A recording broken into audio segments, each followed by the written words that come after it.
এদিকে দেখো এই অঙ্কটা করেছি 12টি বইয়ের দাম 492 টাকা হলে 6টি বইয়ের দাম কত?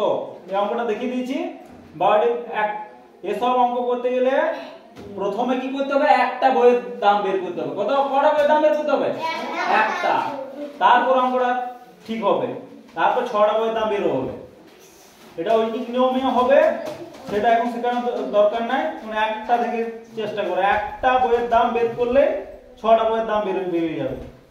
তাহলে 6টি বইয়ের দাম 492 টাকা হলে একটা বইয়ের দাম কম হবে, 12 দিয়ে ভাগ হবে, কত হলো? 41 টাকা। ঠিক আছে, 41 টাকা হলো 41 টাকা। তাহলে একটা বইয়ের দাম কত হলো? 41 টাকা। আর 6টি বইয়ের দাম বেশি হবে, 41 গুণ 6 তাহলে 446 টাকা হলো। উত্তর হলো 4।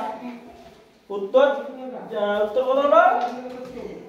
6টি বইয়ের দাম কত হলো? উত্তর 6টি বইয়ের দাম 246 টাকা।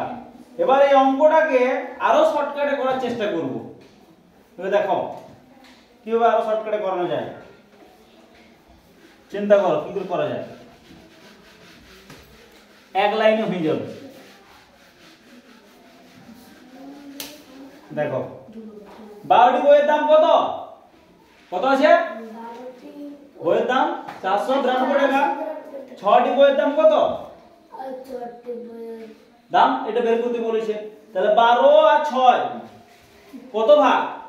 6 এর ডাবল 12, 6 এর দুগুণ কত হচ্ছে? 6 এর দুগুণ 6 দুগুণে 12, তাহলে 12 এর হাফ হচ্ছে 6। তাহলে এটা হাফ মানে 2 দিয়ে এটাকে ভাগ করে দিলে হয়ে গেল।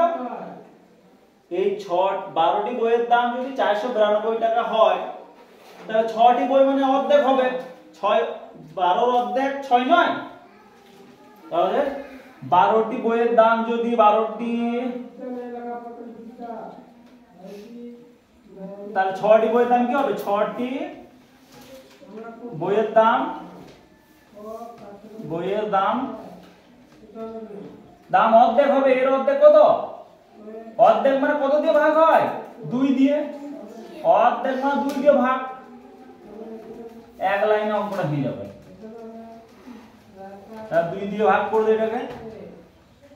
92 2 দিয়ে ভাগ কর। 4 2 দুগুণে 4, ঠিক আছে 9 বসালাম। 4 দুগুণে 8, এই 2টা বসালাম। 6 দুগুণে 12 হলো। এই অঙ্কটা হলো। তাহলে কত উত্তর হলো? 246 টাকা। একবারে হয়ে গেল। এরকম যদি থাকে, অর্ধেক যদি থাকে তাহলে এরকম হয়ে যাবে। ঠিক আছে, কোনটা সহজ? এটা কিন্তু ওটাই করতে হবে, ওটা শিখতে পারলে সব অঙ্ক পারবে। এটা এইটার ক্ষেত্রে হচ্ছে, সব ক্ষেত্রে তো হবে না।